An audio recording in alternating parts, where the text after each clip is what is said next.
Welcome to the Masters in Motion podcast, where we empower and inspire Masters athletes to reach their full potential. Join us as we delve into the world of CrossFit and showcase the strength, resilience, and determination of Masters athletes. Whether you're a seasoned pro or just starting your journey, this podcast is dedicated to providing CrossFit news, education, and inspiration, because we love the sport. All right, guys, this is episode number 2, and I'm solo this week. There will be some weeks where I have Rick Stevenson with me, other weeks where I'm solo, some weeks where we do interviews.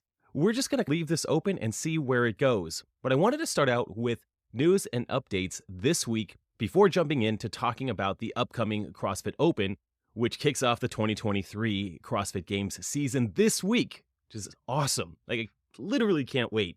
The best part of the year. So it's a long journey to the games, but we get to kick it off this week. First thing in the news is that the strength of field rules have been released, and the structure of how that goes has been released, and it's a bit confusing. I listened to a couple of podcasts about it, both Talking Elite Fitness as well as the CrossFit Games podcast, and I'm grateful that we don't even have to pay attention to it as masters. So that's all I'm going to say about it. I led you in a direction there. But really, the strength in field is fun and entertaining and interesting for the elite athletes, but it really doesn't matter at all for Masters athletes. Our entire roster, our region, everything is worldwide. So if you don't know how the process goes for Masters athletes to qualify for the games, here's what it is. We have the CrossFit Open. We have 3 weeks of the CrossFit Open, and that's what's starting this week. The top 10% from the CrossFit Open worldwide for Masters will move on to quarterfinals. Quarterfinals is around the last week of March, first week of April, in that range. And so in each individual age group, there will be anywhere from 500 to a few thousand people doing the Masters quarterfinal.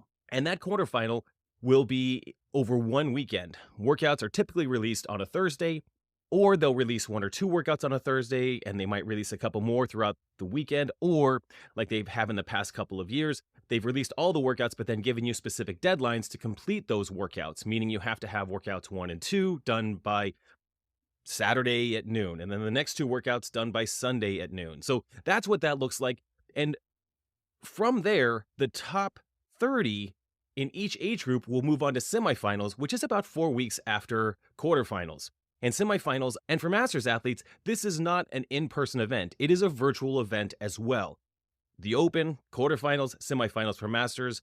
Again, we're just competing with everyone in the world, and it's all an online event. So semifinals will be the top 30 in each age group, and it will be, again, workouts released typically on a Thursday, and then we have different time cutoffs on Thursday or Friday or Saturday or Sunday in order to complete them. So that's what that looks like.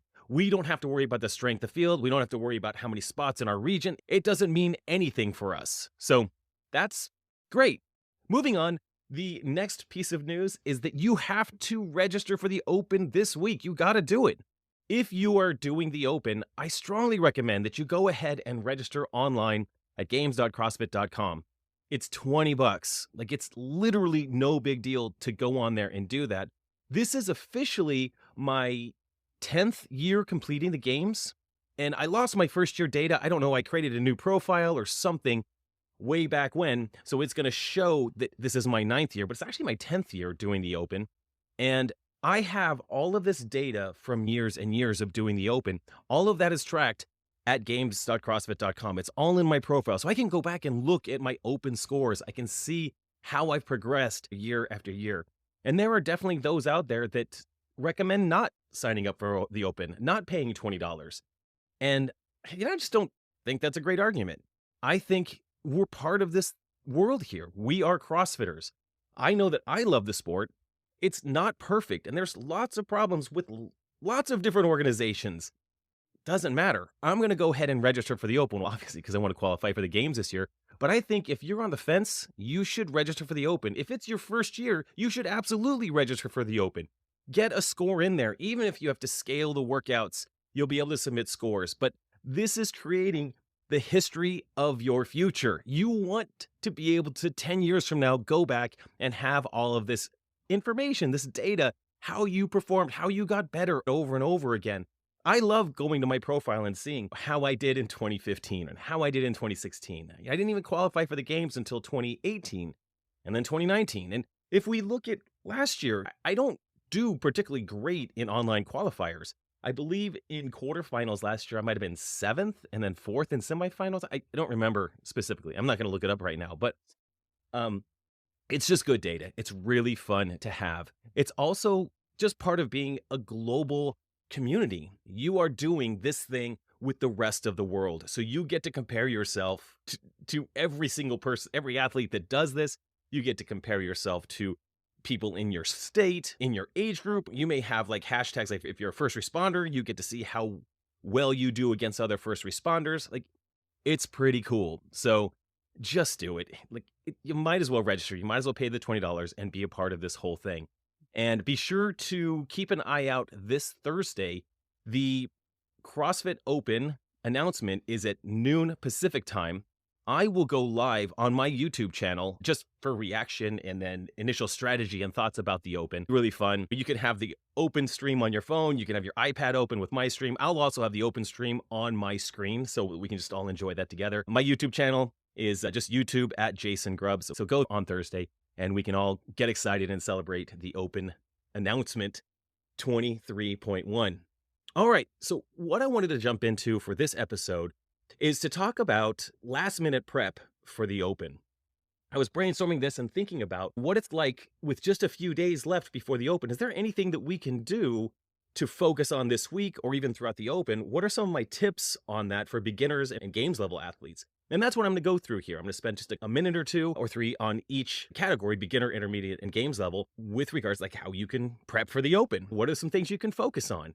So let's just jump into that. So if you're a beginner, one of the things you want to practice over the next couple of days as you're getting ready for doing the Open workout on Friday, if you do have a gym that does Friday Night Lights, that's where I like to do that. But your gym may do it at some point this weekend, whatever. You want to practice your movements this week. Make sure that you're meeting the requirements for the movements. If there's squats, you have to make sure we get below parallel. If there's wall balls, we got to get below parallel and make sure we throw that ball above the line. Practice your movements this week like you're being judged, like there's someone watching your movement patterns. On thrusters, again, deep enough on that squat. And how is your lockout overhead? Is it solid? Is it stacked overhead? Is the barbell above your shoulders, above your hips, over your heels? That's what some of those movement standards require. On burpees, does your chest touch the floor all the way? It needs to touch the floor all the way. On push-ups, on burpees, are you good at jumping over the barbell? Because we'll jump over the barbell or we'll jump over a box if we do burpees. So practice those movements as if you're being judged. They're all coming into mind right now. Are you standing up tall on the box at the end of a box jump? Are you getting your chin over the bar on pull-ups? Are you touching your chest on chest-to-bar pull-ups? Whatever, just make sure that you have your movements dialed in. And if you're a beginner, you may not be able to do all of the movements. You may not be able to do all of the prescribed weights, and that's okay. CrossFit provides scaled versions of all of these workouts, but even within those scaled versions, we want to make sure that we're hitting the specific movement requirements for every one of those movements. All right. And then as you approach the Open this week, it probably would make sense to do some deloading. So a deload is a common thing that you do as you are approaching a competition where you start to lighten your workload. You start to spend a little less energy in the gym, maybe a little less intensity, so that you are at your very best for game night. That's going to be Friday for you. So the way I would approach that if I was a beginner this week, and how I did this in my first couple of years doing the Open, is I would train like normal on a Monday. I'd train like normal on a Tuesday, and on Wednesday, I would start to dial it back. I would probably give about 60% effort at the gym on Wednesday so that I can actually wake up Thursday not sore. I don't want to be sore Thursday. I don't want to be sore on Friday. I want my body to be well rested, recovered for when I get to crush it on Friday. On Thursday, I might do some active recovery, and it might be something simple like taking a nice half-hour walk or a bike ride or spending some time, little bit of time on a rower or a stationary bike or really light echo or assault bike. Just getting the blood flowing. And if I have access to sauna or a hot tub, I might do a little bit of that on Wednesday, maybe a touch of it on Thursday, so that, again, on Friday, I'm at my very best.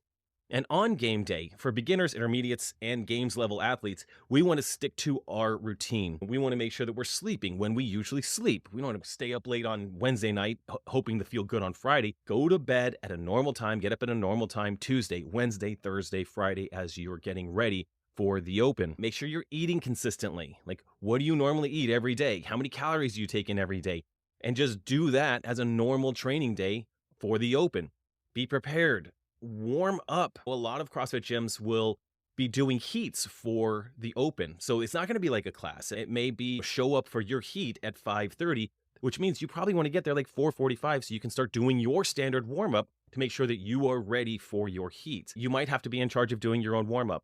And for the love of God, don't add any new things. This is not the night to try your buddy's pre-workout. If someone gives you a scoop of something to give it a shot, don't do it. It's totally not worth it. You don't want to be in the middle of your Open workout, like with the shakes, too much caffeine or something like that. Like, that's a disaster right there. Or God forbid you like have to run to the bathroom because you did something brand new you've never done just before doing this. Don't add anything new. Just stick to your routine. Do what you do and enjoy the hell out of it. All right.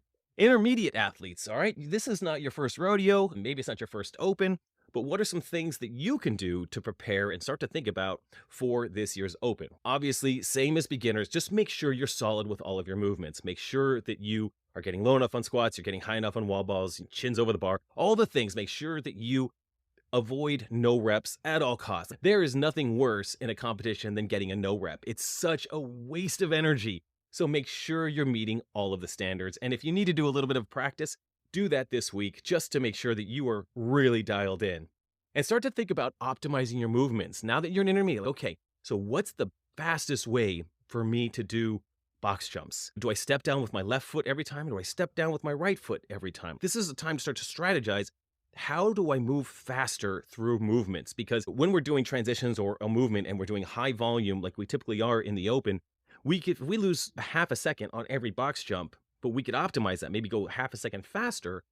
When we think about doing something like that for 12 minutes, man, that really buys us a lot of time. But think about like wall walks. How long do you spend with your chest on the floor for wall walks? How many steps do you take on wall walks? Can you get that down to like 4 steps to get all the way up and like 3 or 4 steps to get down? What's the best way for you to do that? Do you do burpees in such a way that if we have a workout that comes that has sprinty burpees, how do you sprint your burpees? Do you spin in a circle? Do you always turn the same direction? Or like me, do you come up with your left leg off the floor on one side of the bar if you're doing bar facing burpees, and on the other side come up with the left leg so you're not spinning, you're not making yourself dizzy? How do you do burpees? And think about that, plan for that, so that when it comes game night on Friday or over the next 3 weeks, you are ready for that, right? Double unders. I have 2 paces for double unders. I have the pace I go if I need to do 100 double unders unbroken, which is a nice kind of easy, restful pace. Or I have the set of 30 to 35 double under pace, which is much faster and a little riskier. How are your double unders? And can you do 2 different paces for that? On wall balls, like how do you pick up a wall ball, get into that squat and go? Do you stand up with a wall ball and then do a full squat, or do you do a squat clean into that wall ball? And making sure that you kiss the wall with that wall ball, and actually as that ball is coming down, you actually catch the ball as you're starting to go down into the squat. You can make that wall ball cycle just a little bit faster that way.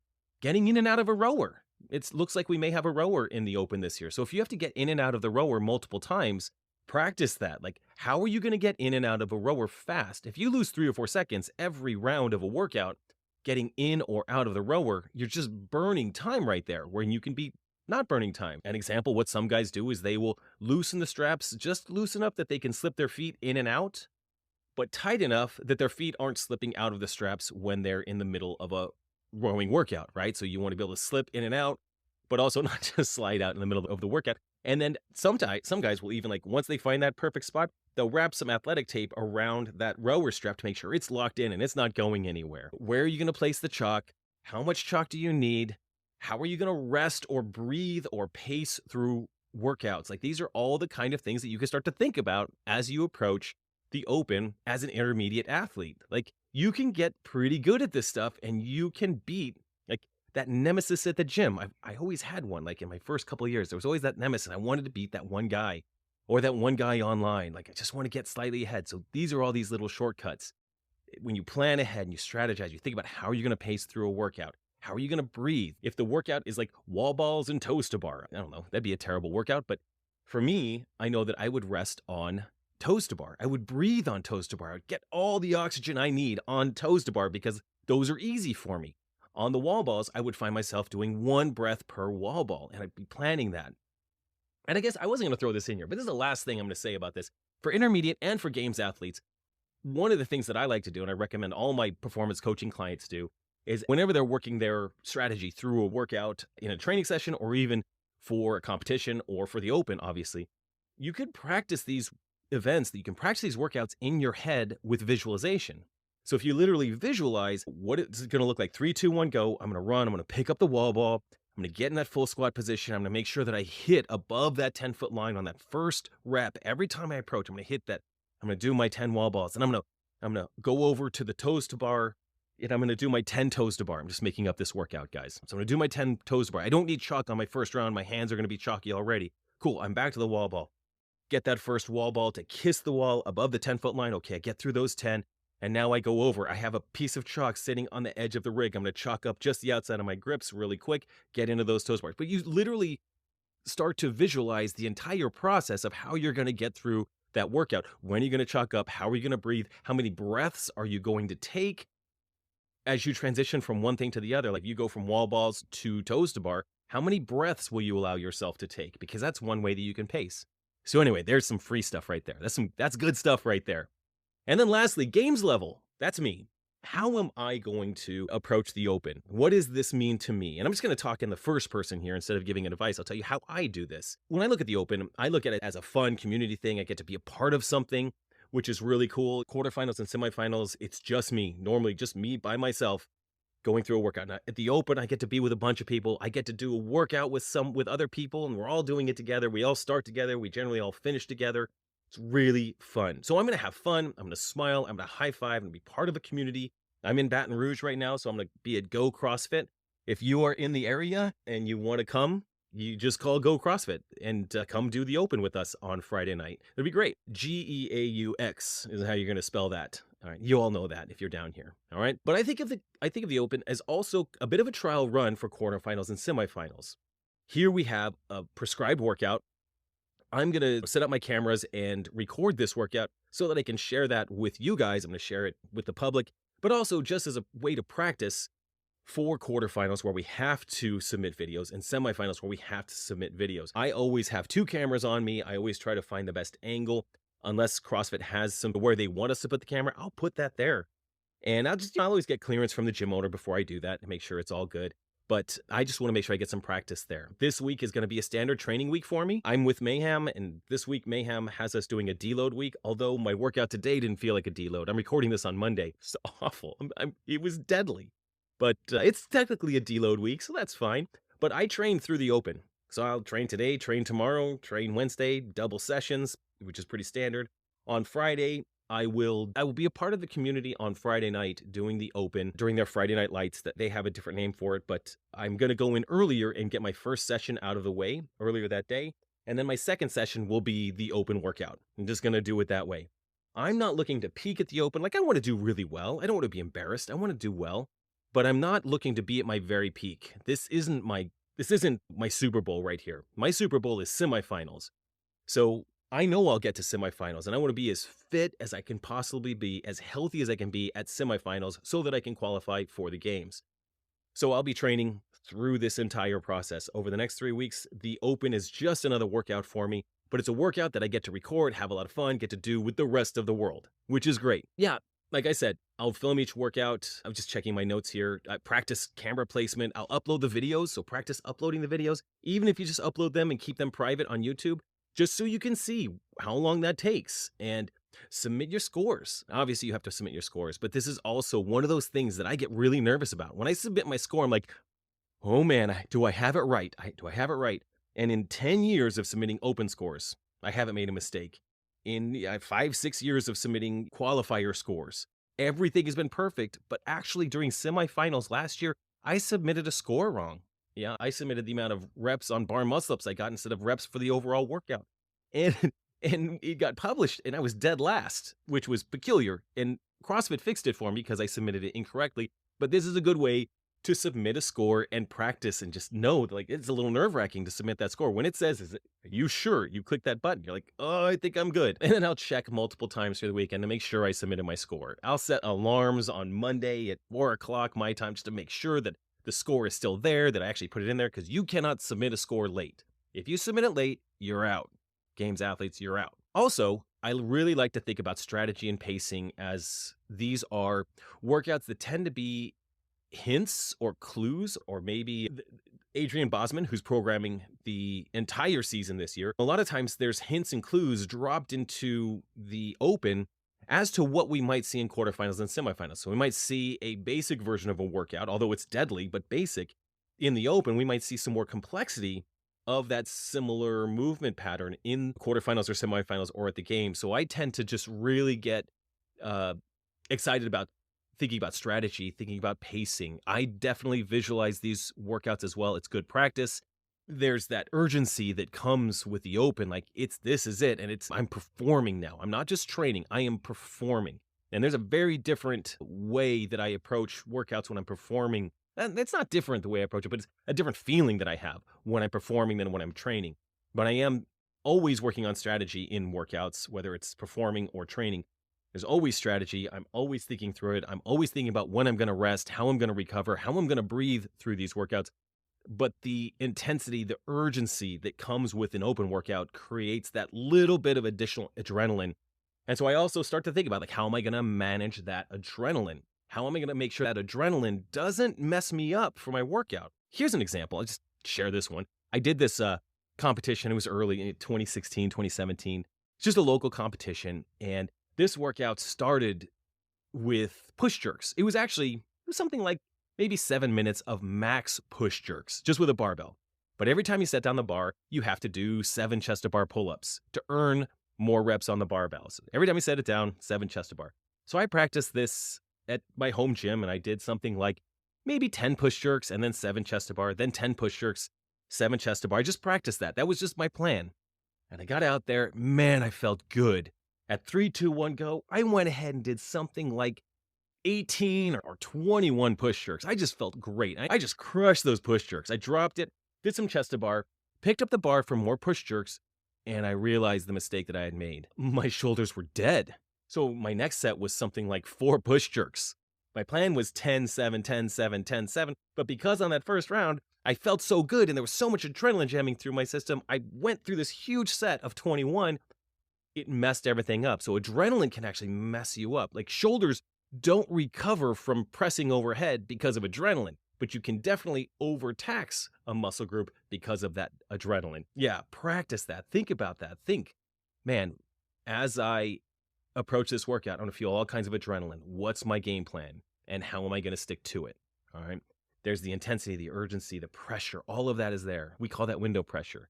Don't change your bet at the window at the horse track. Just because someone else bets on horse number 12, you're going to bet on horse number 7. Stick to your strategy. Justin LaSala, a buddy of mine, a games athlete in my age group, told me about window pressure. Yeah, you hold your strategy, execute on your strategy, and then review your strategy afterwards. All right, guys, that's my tips on getting ready for the Open, which just starts in a few days.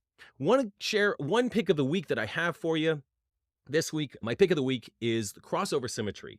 So Crossover Symmetry has a couple of products, but the ones I'll talk about today are the Crossover Symmetry shoulder bands, I guess is what they're called. But this is something that I've used since day 1 in CrossFit, or it's more like day, 4 months into CrossFit. So I started CrossFit, and very quickly, I had an old shoulder injury from high school that started to hurt again. It made it really hard to press overhead, hard to do wall balls, hard to do anything in that sort of frontal plane, but going vertical with any kind of object. It was absolutely devastating because I loved CrossFit, but I could not, shoulder was killing. My coach at the time had just bought Crossover Symmetry because he had lots of shoulder issues. And he just told me to do this every day. And I've done Crossover Symmetry, the shoulder activation protocol, every single day as part of my warm-up for 10. When I was home during COVID, I had my own set of Crossover Symmetry. I have a set that travels with me, so if I'm in any gym, no matter where I'm at, I attach my Crossover Symmetry to their rig, and I do Crossover Symmetry as part of my warm-up every day. I don't really do any of the other protocols unless it's recommended with my programming from Mayhem, but I definitely do it as part of my warm-up. And if you haven't watched my warm-up video that I published on YouTube this week, it's on there. You'll see it there. But it's a lifesaver, and it has made my shoulders so bulletproof. I've had no major shoulder issues in 10 years of CrossFit and 5 years of that being extremely competitive. As an old man, 47 now, and so I qualified for the games as a 42-year-old. For the last 5 years, I've been at the highest level of competition in this sport with healthy shoulders, and it's from Crossover Symmetry, I'm telling you. So highly recommended. I'll put a link in the show notes to Crossover Symmetry, or you could always find it on my warm-up video on YouTube. It's also in the show notes there. You could Google Crossover Symmetry, just as simple as well. If you do click the link in the show notes or in the description of my YouTube channel, that is an affiliate link, and I get a very small of the sale there, just to be completely transparent. But if you want to support the channel, support what we do around here, that's very helpful. It's pennies on the dollar, guys, but it's something, and it's incredibly helpful. And I would recommend and have recommended Crossover Symmetry for years and years and years. So this isn't something new, and I'm certainly not recommending it because of a small little bit I get if someone uses my link. Get it. It's absolutely worth it. It's just great. The last thing I want to share is that I did just launch a program that combines basically all the programs that I've done in the past for Masters athletes. I've done lots of 12-week programs and some daily training programs, combined all that together along with my nutrition program for everyday athletes. And I put it together. It's called Boulder Athlete. It's a monthly subscription program. You get 7 days for free. There's a link down below in the show notes, or just go to jasongrubb.com. It's on the homepage. Try that out for 7 days. If you are a Masters athlete looking to get started or looking to truly dial in your training and nutrition consistently, I think you're going to love it. And go out there, go to jasongrubb.com, and you'll see it right on the homepage there. So with that said, guys, thanks for tuning in to Masters in Motion, where we help you embrace your potential for remarkable fitness at any age. If you found this episode to be helpful, we'd be truly grateful if you could take a moment to leave us a 5-star rating on Apple Podcasts or your preferred podcast app. Your support helps us reach more listeners and grow our community. Until next time, get bolder, not older, guys. See ya.